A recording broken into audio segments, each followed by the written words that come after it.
lost far too many lives traveling the path to this day. Since 1937, over 2,000 people have died at the Golden Gate Bridge.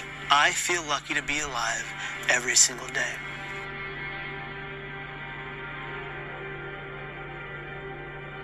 Of the thousands that have died off the Golden Gate Bridge, I am of the 1% who have survived.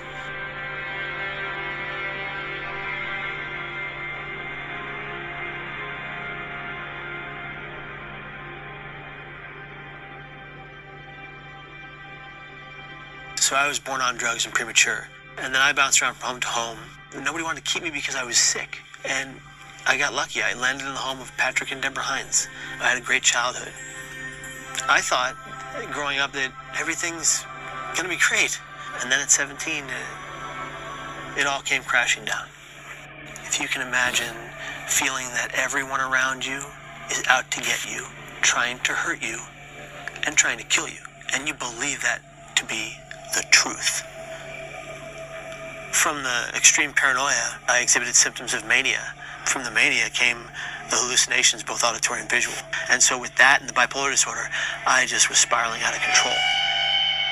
I vividly remember writing my suicide note. People don't get it. Like, I thought I was a burden to everyone who loved me, because that's what my brain told me, because that's how powerful your brain is. I got off the bus. I walked slowly down the walkway of the Golden Gate Bridge. People rode by me, drove by me, walked by me, and a woman approached me, and she said, "Will you take my picture?" She said thanks, and she walked away. It was that moment I just said, nobody cares. The reality was that everybody cared. I just couldn't see it. I ran forward, and using my two hands, I catapulted myself into free fall. What I'm about to say is the exact same thing that 19 Golden Gate Bridge jump survivors have also said. The millisecond my hands left the rail, it was an instant regret. And I remember thinking, no one's gonna know that I didn't want to die. In 4 seconds I fell 75 miles an hour, 25 stories, and I hit the water. I was in the most physical pain I had ever experienced. I have ever experienced. The Coast Guard was amazing. He was just so freaked out that I was alive that he just dove in and brought me on board. The guy said, "Do you know how many people we pull out of this water that are already dead?" And I said, "No, and I don't want to know." The guy put his hand on my forehead and said, "Kid, you're a miracle." My father took one step into the hospital room, and I looked up at him and I said, "Dad, I'm sorry." And he said, "No, Kevin, I'm sorry." And if you think about it, both of our immediate reactions were guilt. Guilt that didn't belong to either of us. And even though I didn't die, I caused people a great deal of grief and pain. Just the day of my attempt still sits within them today. I asked my father if he still feared my death by suicide. He said every time the phone goes off, his first inclination is Kevin alive. I had that impact on my dad. So after the jump, the road to recovery was pretty long. I had 7 psych ward stays in the next 11 years. I still have all the symptoms I ever had. Mania, depression, psychosis, hallucinations, all that's still there. I just know how to cope with it, and I know how to beat it. I built a support network over these years of treatment so that I wouldn't be fighting this alone. So, it's okay not to be okay. It's not okay not to ask for someone to back you up.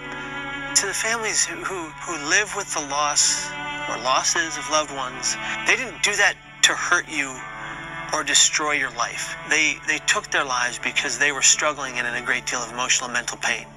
Suicide, mental illness, and addiction are the only diseases that we blame the person for perpetually. But people die from suicide just like they die from any other organ diseased. Today, no matter the pain I'm in, no matter the struggles I experience, I do believe that life is the greatest gift we've ever been given. And if you're suffering mentally, don't wait like I did, sitting in denial for so long. Because recovery happens. I'm living proof.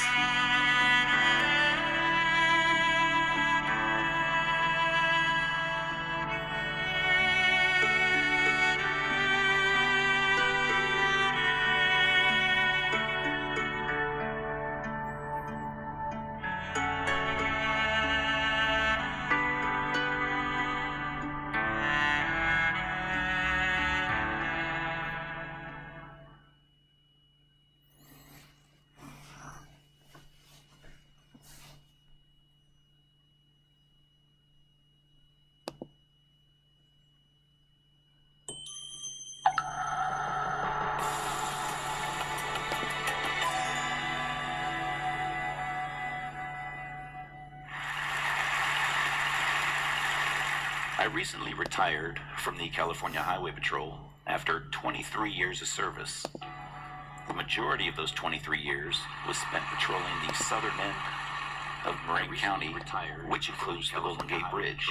The bridge is an iconic structure, known worldwide for its beautiful views of San Francisco, the Pacific Ocean, and its inspiring architecture. Unfortunately, there's also a magnet for suicide, being one of the most utilized sites in the world. The Golden Gate Bridge opened in 1937. Joseph Strauss, chief engineer in charge of building the bridge, was quoted as saying, "The bridge is practically suicide-proof. Suicide from the bridge is neither practical nor probable. But since its opening, over 1,600 people have left to their death from that bridge." Some believe that traveling between the two towers will lead you to another dimension. This bridge has been romanticized as such. That the fall from that frees you from all your worries and grief, and the waters below will cleanse your soul. But let me tell you what actually occurs when the bridge is used as a means of suicide. After a free fall of 4 to 5 seconds, the body strikes the water at about 75 miles an hour. That impact shatters bones, some of which then puncture vital organs. Most die on impact. Those that don't generally flail in the water helplessly and then drown.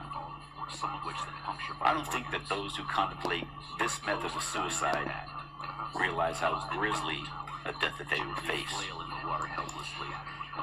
This is the cord. Except for around the two towers, there's 32 inches of steel